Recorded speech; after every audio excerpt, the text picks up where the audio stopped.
Hello everyone, welcome to the channel.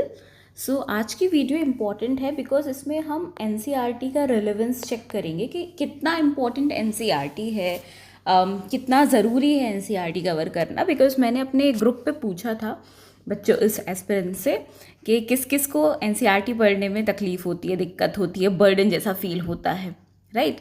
तो उसमें काफ़ी मेजॉरिटी ऑफ देम सेड कि हमें फील होता है that NCERT is we will be adding another source. NCERT cover करेंगे, एनसीईआरटी कवर नहीं करेंगे तो क्या होगा, क्या नहीं होगा। तो सारी चीज़ों को ना इसमें मैं एड्रेस करती हूँ। So I will be taking both the exams. मैं दोनों एग्जाम्स को टारगेट करूँगी, यूपीएससी एंड यूपीपीसीएस दोनों को, ठीक है। और मैं इनमें क्वेश्चंस का जो रेफरेंस लूँगी वो मैं 2025 एंड 2024 के रेफरेंस जो क्वेश्चंस आए हैं उनको रेफरेंस लूँगी। बाकी इससे ज़्यादा भी क्वेश्चंस आए हैं तो मैं वो आपको ईयर उसी टाइमलाइन पे बता दूंगी कि इस साल में ये क्वेश्चन आया हुआ है। तो चलिए जी, स्टार्ट करते वीडियो। ये क्वेश्चन देखिए, पॉलिटी का है and this question has been repeated in UPSC and UPPCS. दोनों में रिपीट हुआ है, काफ़ी बार रिपीट हुआ है। अगर आप 2021 या 2022 का पेपर देखें तो उसमें भी ये क्वेश्चन रिपीट हुआ था। दैट कॉन्स्टिट्यूशनल गवर्नमेंट का मतलब क्या होता है, what is the definition of constitutional government, that is means limited government. और ये कहाँ से पूछा है, क्लास 11th की एनसीईआरटी चैप्टर नंबर 1। उसमें ना चैप्टर नंबर 1 जो है उसमें कॉन्स्टिट्यूशन क्यों चाहिए, उसके 5 रीजंस दिए गए हैं।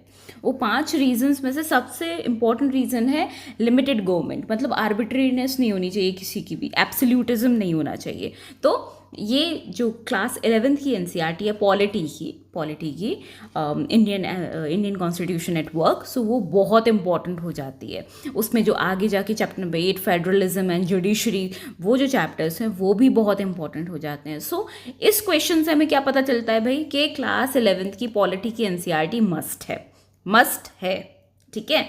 और इसमें मैं कुछ चीज़ें अभी ऐड भी करूँगी। इसमें ना एक और किताब आती है पॉलिटिकल साइंस की, उस पे ना ऐसे चेस के बोर्ड्स बने हुए हैं। पॉलिटिकल थ्योरी उसको कहते हैं, पॉलिटिकल साइंस पॉलिटिकल थ्योरी की वो जो किताब है वो बहुत इंपॉर्टेंट बुक है। पता नहीं लोग क्यों उसे अवॉइड करते हैं। उसमें एक कॉन्सेप्ट है लिबर्टी का, एंड लिबर्टी पे बेस्ड एक क्वेश्चन 2019 में आया था यूपीएससी में कि लिबर्टी का एग्जैक्ट मीनिंग क्या होता है। सो वो किताब ना आपको लिबर्टी, डेमोक्रेसी, जो बड़े बड़े भारी भारी वर्कम वर्ड्स होते हैं ना उनको समझने के लिए, what is the difference between liberty and freedom, उसको समझने के लिए बहुत इंपॉर्टेंट किताब है वो। सो प्लीज़ गाइज, ये जो दोनों बुक है ना, political theory and Indian constitution at work, please इनको अवॉइड नहीं करना। साथ ही साथ मैं कुछ अप्रोच भी बताऊंगी अभी, so stick to the video. Now coming to this, अब ये क्या है, ये है जेट स्ट्रीम पे क्वेश्चन। जेट स्ट्रीम का क्वेश्चन जो है वो क्लास 11th की ज्योग्राफी की जो एनसीईआरटी है उसमें जो एटमॉस्फेरिक सर्कुलेशन करके 3 एटमॉस्फेयर क्लाइमेटोलॉजी के 3 से 4 चैप्टर है। तो एटमॉस्फेरिक सर्कुलेशन वाला जो चैप्टर है ना उसमें बहुत अच्छे से दिया गया है। सो इससे क्या पता चलता है कि क्लास 11th की एनसीईआरटी ज्योग्राफी की तो आप अवॉइड कर ही नहीं सकते। और भी ज्योग्राफी की जो एनसीईआरटी है 6th 7th 8th 9th, ये तो और भी ज़्यादा इंपॉर्टेंट है, लोग इनको अवॉइड करते हैं। अभी मैं इनका रीज़न बताऊंगी कि ये क्यों इंपॉर्टेंट है। Just stick to the video. और मैं न्यू एनसीईआरटीज़ जो आई है ना उनका रेफरेंस भी अभी इस वीडियो में इंक्लूड करूँगी। नेक्स्ट, ये एनसीईआरटी 12th जो Indian themes of Indian history है, गुप्ता पीरियड की डिस्क्रिप्शन है। साथ ही साथ ये किस में भी मिलेगा, ओल्ड एनसीईआरटी जो हुआ करती थी आर एस शर्मा सर की, उसमें भी ये दिया गया है। समझ रहे हो मैं ये क्वेश्चंस क्यों इंक्लूड की हूँ, ताकि आपको पता चले कि एनसीईआरटी रियली इंपॉर्टेंट है। अब ये साइनोबैक्टीरिया, डायटम्स, क्रस्टेशियंस, और ये इसमें तो बस यही 2 दिए हैं। बाकी जो एक और हेयरिंग, क्रस्टेशियंस, डायटम करके एक और क्वेश्चन है वो भी एनसीईआरटी से सॉल्व होता है, वो मैंने इंक्लूड नहीं किया है। वो भी क्लास 12th की जो बायोलॉजी की एनसीईआरटी है उसमें जो लास्ट के ना 4 चैप्टर है, चैप्टर नंबर 12, 13 एंड 14, उसमें ये बहुत अच्छे से डिस्क्राइब किया गया है। सो ये भी पता चलता है कि जो क्लास 12th की जो बायोलॉजी की NCERT, that is somewhat important for environment. But अगर आपने इसका रिप्लेसमेंट अगर शंकर IAS रखा है या फिर PMF IAS रखा है, दोनों ही बुक बहुत अच्छी हैं। मैं थोड़ा PMF IAS की तरफ जाऊंगी बिकॉज मुझे कलरफुल पिक्चर्स वगैरह बहुत पसंद है। अगर आपने PMF IAS पढ़ के रखी है तो आपको ये बायोलॉजी की जो NCERT है वो नहीं पढ़नी है इन्वायरमेंट की। आई रिपीट, अगर आपने PMF IAS या शंकर IAS में से किसी को भी पढ़ के रखा है, कोई भी बुक है आपके पास या आपके पास कोचिंग का मटेरियल है, एंड आई बिलीव कि आपके कोचिंग के मटेरियल में ये दोनों चीज़ें ये दोनों बुक्स इंक्लूड होंगी। ऑलमोस्ट सारी कोचिंग का मटेरियल एक ही जैसा होता है, so nothing to worry about that. So आपको उस केस में आपको ये NCERT क्लास 12th की नहीं पढ़नी है। ये मैं उनके लिए कह रही हूँ जिनने फाउंडेशन वगैरह करके रखा है। अगर आप बिगिनर हो और आपने कहीं से भी नहीं करके रखा है कोई भी फाउंडेशन वगैरह, then you should go for this. Okay, please watch that portion again अगर कंफ्यूजन हुआ है तो। Now coming to UPPCS। तो जी UPPCS में यस, अभी अगर आप लोगों ने देखा होगा UPPCS 2025 में क्रोनोलॉजी बेस्ड क्वेश्चंस बहुत आए थे। उसमें एक क्वेश्चन मैंने अभी जब हिस्ट्री के PYQs, प्लीज़ अगर आप लोग ने नहीं देखा है प्लीज़ जाके UPPCS 2025 की PYQ डिस्कशन देखिए। उसमें एक मैचिंग क्वेश्चन था, कबीरदास थे, उसमें नानक थे, इधर पर डिसाइपल्स थे और इधर पे उनके गुरु थे। ये क्वेश्चन आया था, मैंने सॉल्व भी करवाया था आपको। सो प्लीज़ वो जो है ना वो क्लास 12th की NCERT जो है ना हिस्ट्री की, उसमें भी दिया है, प्लस क्लास 7th की NCERT आर पास्ट सेकंड करके जो है उसमें भी वो दिया गया है। प्लीज़ जो मैं आपको कह रही हूँ ना कि जाके PYQs की वीडियो देख लो, तो प्लीज़ देख लो, क्या पता कब कौन सी चीज़ माइंड में क्लिक कर जाए। रैंडम चीज़ें देखने से भी चीज़ें बहुत ज़्यादा क्लिक करती हैं माइंड में, ठीक है। कमिंग टू दिस, ये पता ही होगा, ये मैंने आप लोग से सॉल्व करवाया था। That which of the following acid is responsible for the formation of curd, that is lactic acid. Lactose bacteria भी होता है, ठीक है। तो ये किस में मिलेगा? क्लास 10th की NCERT में, ठीक है। एसिटिक एसिड मैंने आप लोग को बताया था किस में होता है, सिट्रिक एसिड किस में होता है, टार्टरिक एसिड मैंने आप लोग को अभी मैंने बताया था, T फॉर टैमरिंड से मैंने याद किया था, T फॉर टार्टरिक एसिड, ठीक है। और ये ना खट्टी चीज़ों में बहुत होता है, ठीक है। देन कम सिट्रिक एसिड, सबको पता है, लेमन, ऑरेंज, जितने भी सिट्रिक फूड हैं उसमें सिट्रिक जो फ्रूट्स हैं उसमें होगा। एसिटिक एसिड मुझे याद है मैंने आप लोग को बताया था कि विनेगर में होता है, राइट। बड़ी ही पंजेंट सी स्मेल होती है, it is use for the preservation of pickles, ठीक है। लैक्टिक एसिड आपको पता है मिल्क के लिए, मैंने उसमें सॉल्व करवाया था, प्लीज़ जाके उस वीडियो को देख लेना, ठीक है। Then again I told you that chronology based question आए हैं, प्लस फॉरेन ट्रैवलर्स बहुत इंपॉर्टेंट हो जाते हैं। बपिस्ता, मार्को पोलो, निकोटिन, ये सब कब आए हैं? क्रोनोलॉजी बेस्ड क्वेश्चंस बहुत इंपॉर्टेंट है। और उसके लिए क्लास 7th की जो NCERT है ना, आर पास्ट 2 करके उसमें दिया गया है। Please guys do read it from there, ठीक है। चलते हैं नेक्स्ट पे। ये आपकी human economic geography class 12th की जो है, इंडिया में इंडिया के जिसमें रिसोर्सेज वगैरह की माइका कहाँ मिलता है, वो उसको क्या बोलते हैं, कॉपर, खेतरी माइन वगैरह। वैसे खेतरी फेमस है लेकिन उससे ज़्यादा मध्य प्रदेश में एक प्लेस है वहाँ पे होता है, ठीक है। यूरेनियम के रिजर्व्स कहाँ पे हैं, तालचेर कहाँ पे पड़ता है, उड़ीसा में है कि कहाँ पे है, कोल के रिजर्व्स कहाँ पे है, बेला डेला वगैरह। मैंने वो गुरु महासानी जो क्या बोलते हैं माइन है वो कहाँ पे है, सॉरी फॉर द फंबल। सो मैंने वो आपको PYQs में सॉल्व करवाया था UPPCS के। Human economic geography is very important when you are preparing for state PCS। So class 10th की NCERT ज्योग्राफी की प्लस क्लास 12th की NCERT ज्योग्राफी की इंपॉर्टेंट हो जाती है, जिसको लोग जनरली अवॉइड कर देते हैं कि एक क्वेश्चन के लिए इतने सारे मिनरल्स वगैरह क्यों ही पढ़े। वो इम्पॉर्टेंट है, वो एक क्वेश्चन आपका सिलेक्शन रोक भी सकता है। सो प्लीज़ अगर पॉसिबल हो तो उसे रीड कर लीजिएगा। देन अगेन डायरेक्टिव प्रिंसिपल, ये हमें पता है कि कहाँ से लिया गया है, और ये दिया गया है क्लास 11th की NCERT। अगेन इसका रेफरेंस आपको सामने आ गया, ठीक है। अब मैं कुछ और चीज़ें आप लोग को दिखाना चाहती हूँ, जस्ट अ सेकेंड। ये है जी new NCERT, new updated NCERT है ये। इसका चैप्टर नंबर 1 है, जिसमें स्टार्ट हुआ है ज्योग्राफी से, लोकेशन वगैरह से। इस चैप्टर में जो चैप्टर नंबर 1 है न्यू अपडेटेड एनसीईआरटी का क्लास 6 की, ठीक है, उसमें से आपके लिए जो इम्पोर्टेंट है वो है latitude. You must be very well aware of equator, latitude, parallel latitudes होते हैं, ठीक है. डिग्रीज में एंगल नापा जाता, जो मेजर किया जाता है, ठीक है. उसके साथ साथ लॉन्गिट्यूड, सेमी सर्कल होते हैं, मेरिडियंस होती हैं. अभी हम लोग अपने ग्रुप पे मैपिंग कर रहे हैं, जिसमें एक लड़की ने बहुत अच्छे से मैपिंग कर ली है. उसका जो टारगेट मैंने वहाँ पे दिया था कि अफ्रीका की कौन कौन सी कंट्रीज से प्राइम मेरिडियन निकलती है, गुजरती है. This is one of the important question. It can be asked. Okay, अब ये मैं आपको क्यों शो कर रही हूँ ना क्लास 6 की एनसीईआरटी का चैप्टर नंबर 1, बिकॉज इसमें हमें सब कुछ नहीं पढ़ने, हमें बस जो मैंने अभी आपको मार्क करवाया ना वो पढ़ना है. अब ये जो बॉक्सेस होते हैं ना, इनको कभी नहीं छोड़ना चाहिए. इसी में सबसे ज़्यादा हिडन इन्फॉर्मेशन होती है. अब इसमें अगर आप देखो ना तो आपको इंडिया का रेफरेंस मिल जाएगा कि कुछ 1500 साल पहले इंडिया की भी एक प्राइम मेरिडियन होती थी जो बीच में से निकलती थी उज्जैन से. ये किसने बताया था? वराहमिहिर. ये आपको पता होना चाहिए, एस्ट्रोनॉमी से रिलेटेड थे. एंड ये किसकी कोर्ट में थे. आपको ना एनसीईआरटी ऐसे नहीं पढ़नी जैसे क्लास 6 की पढ़ ली फिर क्लास 7 की पढ़ ली. We are not here like हम स्कूल जाने वाले बच्चे नहीं है जिनको क्लास 6 की पढ़नी, क्लास 7 की पढ़नी. नहीं, हमें इंटीग्रेट करके पढ़ना है कि अगर हम यहाँ पे कोई वर्ड पढ़ रहे हैं ना, उसका हिस्टोरिकल रेफरेंस क्या है. अभी वराहमिहिर को आप लोग आर्ट एंड कल्चर में पढ़ेंगे, राइट, कि वो किसकी कोर्ट में थे, किसकी.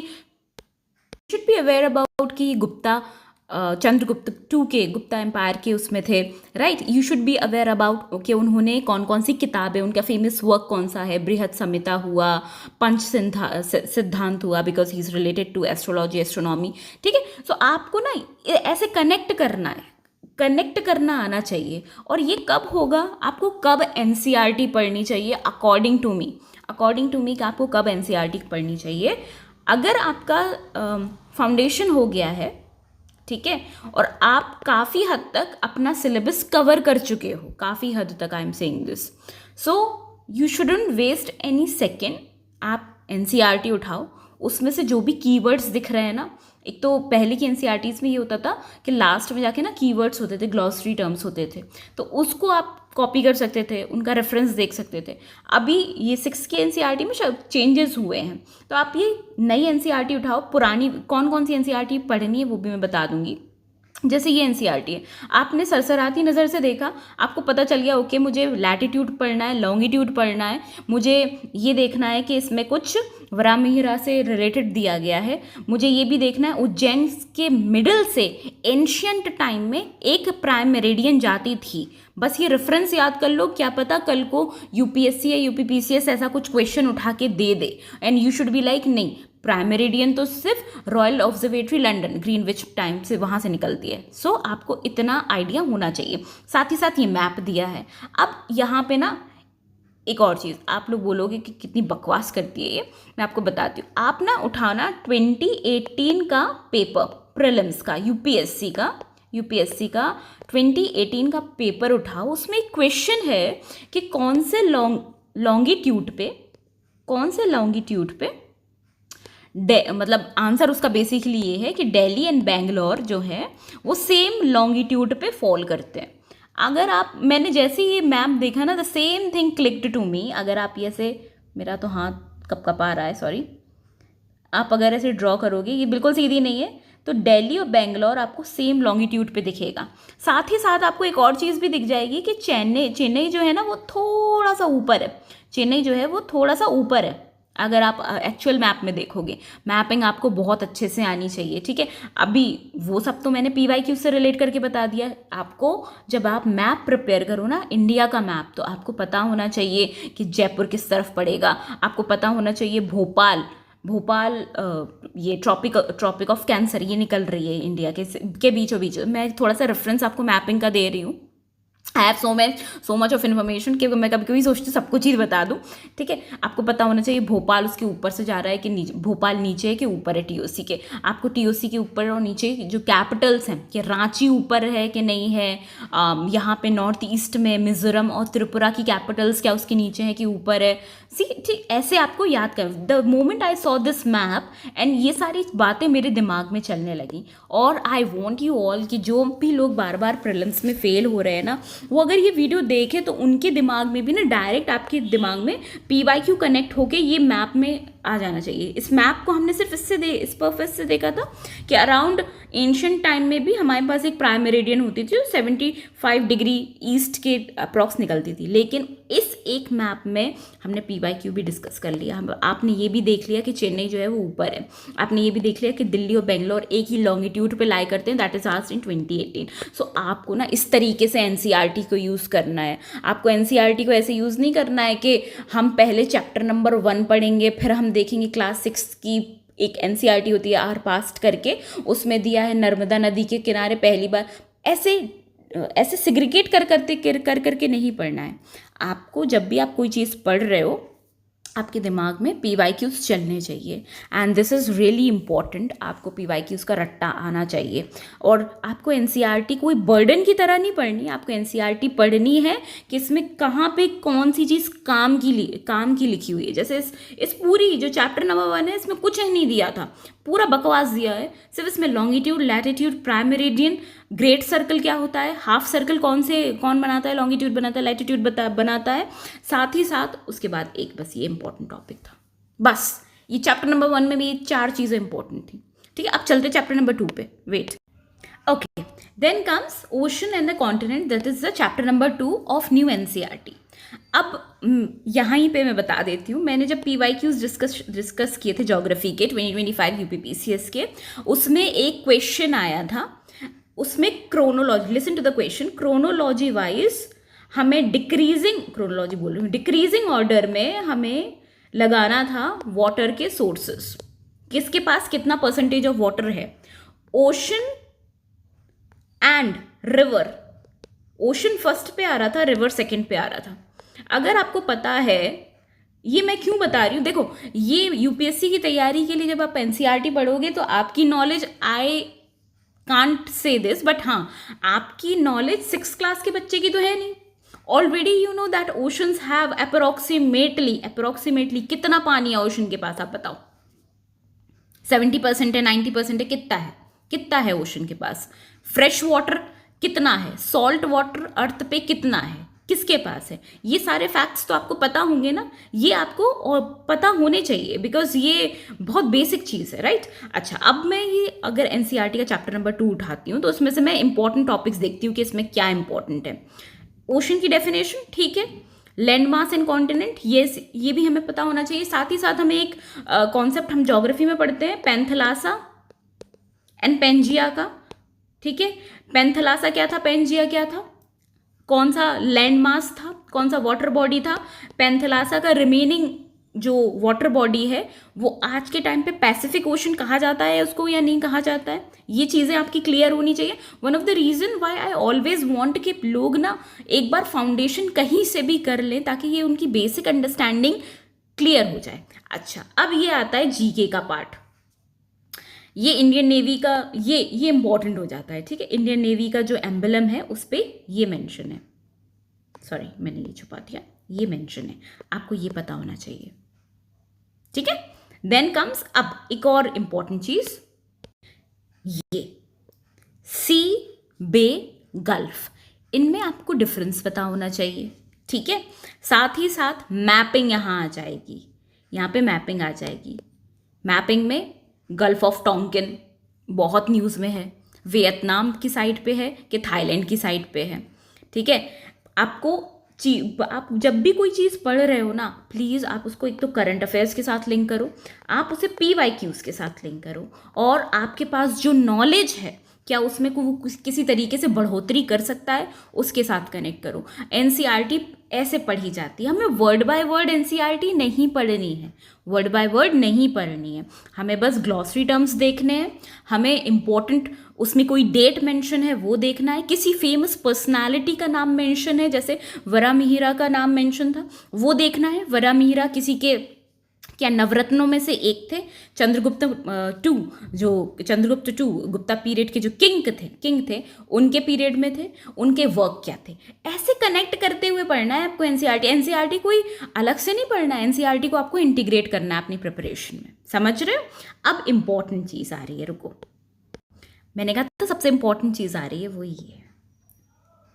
ये क्या है, United nation has designated 8 June on world ocean day.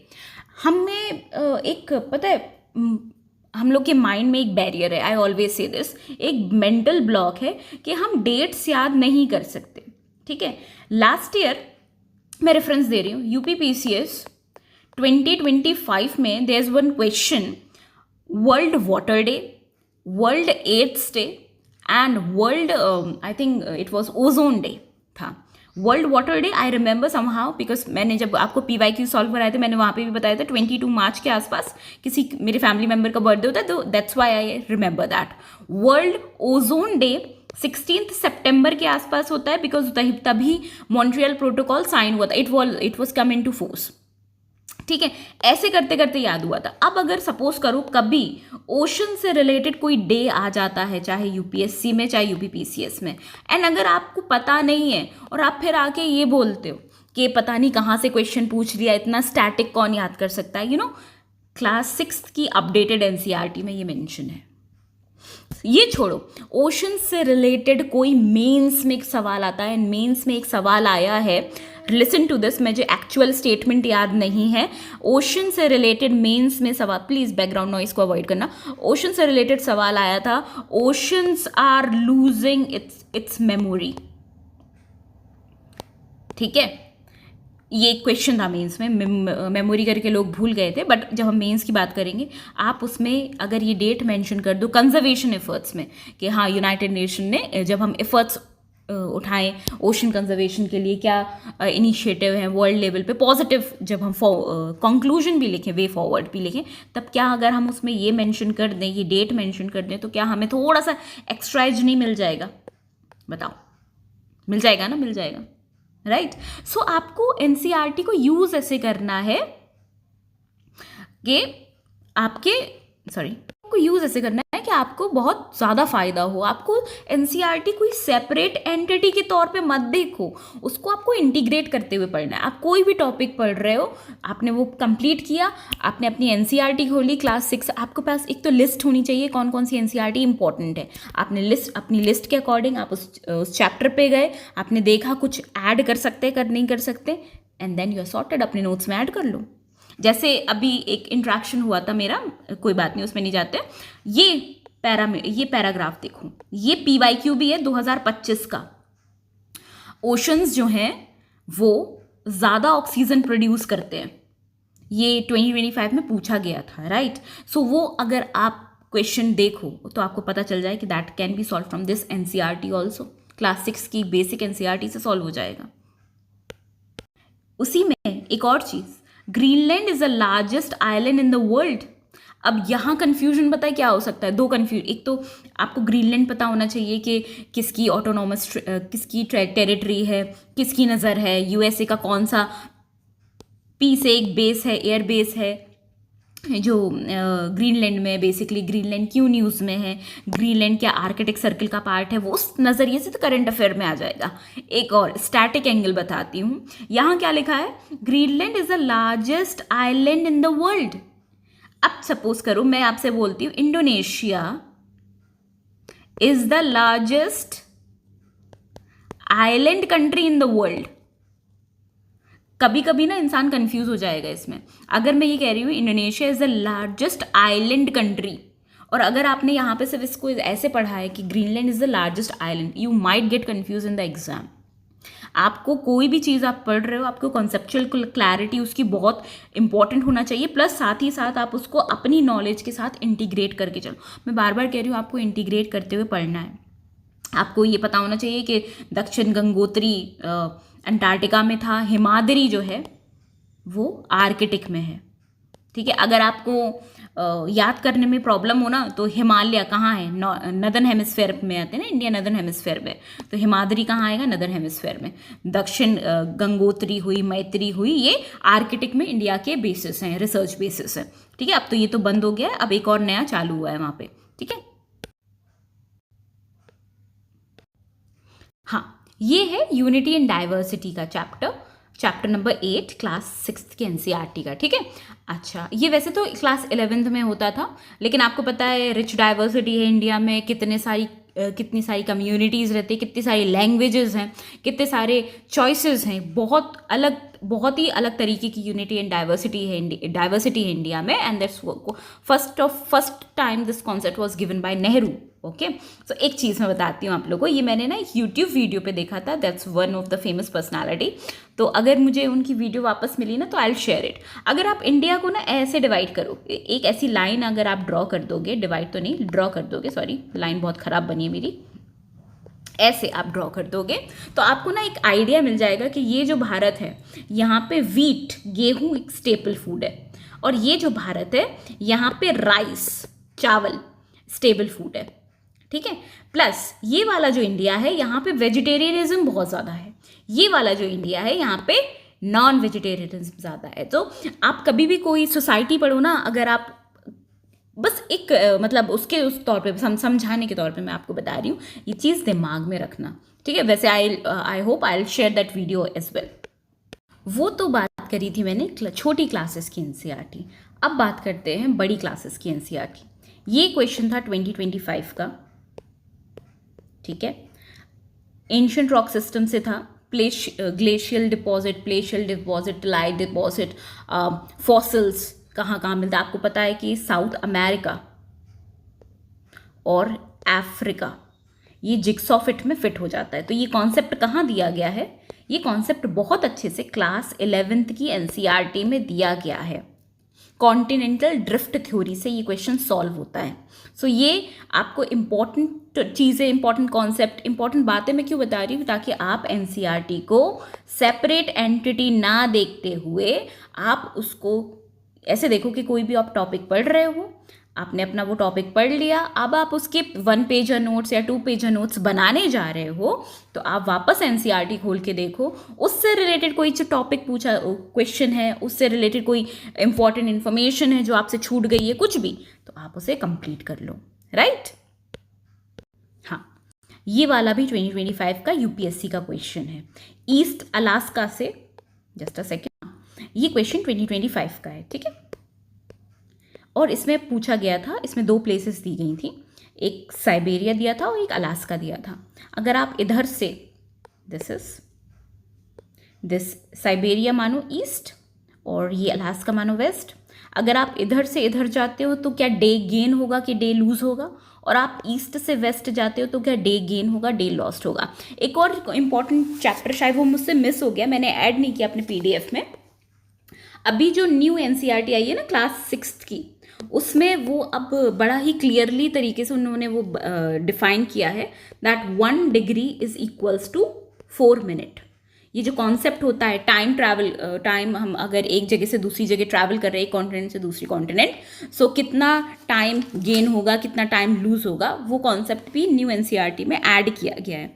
ये सारा जो अब इसका मैं समराइज करती हूँ, जो भी मैंने आपके साथ ये वीडियो में शेयर करा, उसका सिर्फ एक मकसद था कि आप एक तो पहले से ना अपने माइंड पे से ये बर्डन हटाओ कि मुझे ये भी एनसीईआरटी पढ़नी पड़ेगी, कितनी सारी पढ़नी है, न्यू भी पढ़नी है, ओल्ड भी पढ़नी है, तो वो मैं लिस्ट आप लोग को दे दूंगी कि आपको कौन कौन सी एनसीईआरटी पढ़नी है।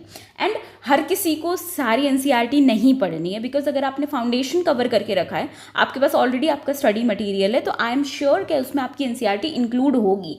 जो नहीं इंक्लूड होगी उसको बस आपको उन टॉपिक्स को आपको ऐड करना है। एंड इफ़ पॉसिबल आप सपोज करो जैसे टाइमलाइन आप पढ़ रहे हो, जैसे आप इंदस वैली अगर पढ़ रहे हो, राइट, सो आपने इंदस वैली अपने स्टडी मटेरियल से पढ़ लिया, then you will go back and you will check themes of Indian history की क्लास 11th की क्लास 12th की जो थीम्स वाली जो एनसीईआरटी है, उसमें से चेक कर लो कोई चीज़ छूटी तो नहीं है। क्लास 6 की एनसीईआरटी आर पास्ट जो है उससे चेक कर लो कुछ छूटा तो नहीं है, ऐड कर लो, सिंपल सी बात है अपने नोट्स में। And it won't take more than an hour, simply इतना अगर आप कर सकते हो तो आपके लिए ही बेटर है। एंड प्लीज़ एनसीईआरटी को ना ऐसे बर्डन के तौर पे मत लो, बिल्कुल मत लो। और अगर आपको चाहिए हो, इफ़ यू वांट मी कि मैं आप लोग को बता दूं कि कौन कौन सी एनसीईआरटी इंपॉर्टेंट है, कौन कौन सी एनसीईआरटी आपको कवर करनी है, कुछ हर नहीं करनी है, कुछ ही करनी है, तो आप मुझे बता देना। I will make a detailed PDF for you all. Okay, with this I am ending this video. I hope आपको समझ में आया होगा कि कैसे एनसीईआरटी को कवर करना है